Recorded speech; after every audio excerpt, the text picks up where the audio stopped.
So, you have a 90s movie for me? Yes, sir, I do. And by the way, there's no need to specify the current decade because it's currently the current decade. Oh, well, I'll keep that in mind. All right. In 90s mind. Okay, so anyway, we're gonna meet this FBI agent named Sean Archer, right? Okay, and what's his real name? Sean Archer. I don't believe you. All right, and so he's on a carousel with his little son, right? Being all dad-like, running his fingers down his face and stuff. What? You know how you do that with people you love, just kind of run your oily fingers down their faces? That sounds awful. Well, Sean Archer does that to everybody he loves, and then we're gonna meet this bad guy with a gun named Castor Troy. Okay, and what's his real name? Castor Troy. No. Yep, and he tries to kill Sean Archer, but the bullet goes through him and kills his son. Oh no. Yeah, so Sean Archer's very sad, you know, crying and everything. And so Castor takes a second shot, finishes the job, and kills Sean? He doesn't, no. What? Why not? He's right there. So the movie can happen. Oh, okay. So anyway, then a couple years later, Castor Troy plants this bomb for like 260-something hours later. Good to get a head start on work, I guess. Yeah, but then the FBI gets a lead on where he's headed. Oh, how do they get that? Well, Castor's brother pays for a private plane with cash. How'd they trace cash? Well, he used his real name for the transaction. Oh, which is? Pollux. Pollux Troy. Okay. Hey, you're not gonna ask if that's his real name? No, Pollux, perfectly normal name. I know like 14 and a half Polluxes. Sorry, someone call me in here? No, sorry, Pollux, I wasn't calling you. Did you mean Pollux from HR? I could go get him. No, thank you, Pollux. Pollux from accounting? We're good, Pollux. We're just talking. Thank you, Pollux. All right, if you guys need anything, just call out Pollux. My name is Pollux. Yeah, I know. Thank you, Pollux. That was Pollux. Yeah, I got that. Hey, why'd you say 14 and a half? Oh, well, Pollux from HR is half the man Pollux from accounting is. Okay. Anyway, so what else happens? Oh, well, then there's gonna be this big over-the-top chase and shootout. There's gonna be fireworks for some reason. It's gonna be nuts. Wow.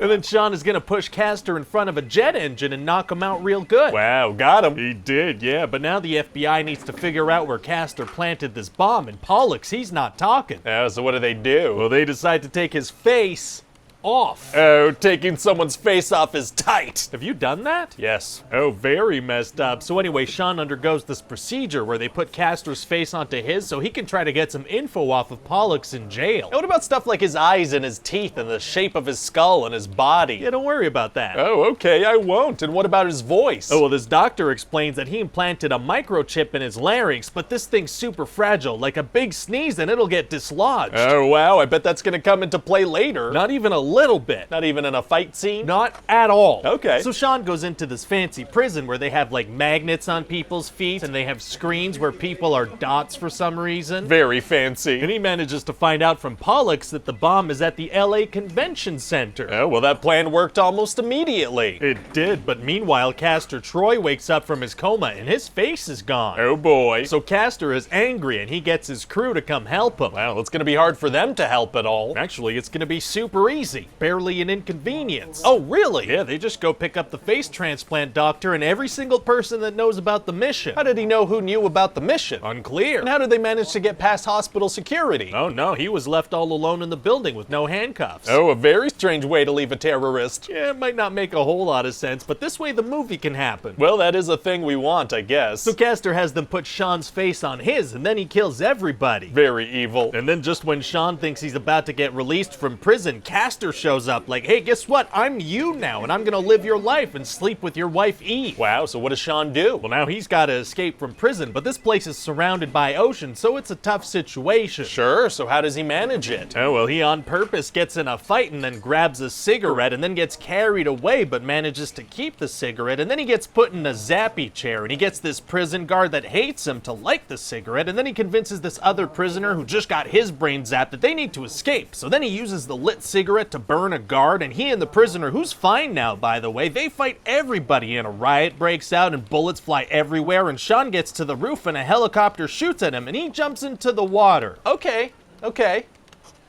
So I feel like every single part of that process was extremely unlikely, and if a single small part didn't turn out perfectly, then the whole thing would have fallen apart. Yeah. That works for me. So how does he get away from the helicopter? Oh, well, after he jumped into the water, they just kind of fly away. They don't wait for him to surface or to catch him as he's swimming to shore? They don't, no. Well, okay then. So anyway, meanwhile, Castor's been living life as Sean, living in his house, sleeping with his wife. And she doesn't recognize his body and whatnot? She doesn't, no. Huh? And Castor also decided to uncover the bomb himself and become this hero. He gets named Time Magazine's Man of the Year. They just happened to be naming Man of the Year that week? Guess so, sir. And eventually Sean manages to talk to his wife, and he's like, Castor and I don't have the same blood type, so that's how you can tell that I'm me. Okay. So in the middle of the night, she sticks him with a needle and takes some of his blood. Does he not feel that? Somehow he doesn't. So then Eve checks the blood types and sees that they don't match, and then Sean shows up and tells her a story that only he could know. Oh, feels like he should have led with that. Maybe, yeah. So then what happens? Well, Castor's getting yelled at by this FBI boss, and he starts to have a heart attack, so Castor finishes the job. What? And then there's gonna be this big showdown at this guy's funeral. Oh boy. Yeah, there's gonna be a bunch of shooting, and then a big chase where Castor shoots a bunch of people. Very rude. And then there's gonna be this big boat chase where some stunt doubles do some crazy stuff, and Sean's gonna kill Castor. Wow, wow, wow. Wow. And so yeah, then Sean gets his face back and everything's great, and he does that hand thing to his family. Anyone gonna address the fact that Time Magazine's Man of the Year shot a bunch of people? Nope, and also Sean is gonna bring home Castor's little son. He's gonna live with them now. He didn't check with his wife to see if she was okay with it? No, just brought home a replacement son without asking, and so that's about it. What do you think? Well, sounds like a lot of crazy fun for sure. For sure. Definitely a one-of-a-kind movie. Oh yeah, one of a kind, absolutely. Hey guys, Ryan here. Thanks for watching that pitch meeting. I hope you liked it. If you did, press the like button and the subscribe button and leave a comment and all the YouTube standard things. Also, let me know if you have ideas for other movies I should do pitches for. As always, check back soon for a new video. Bye-bye.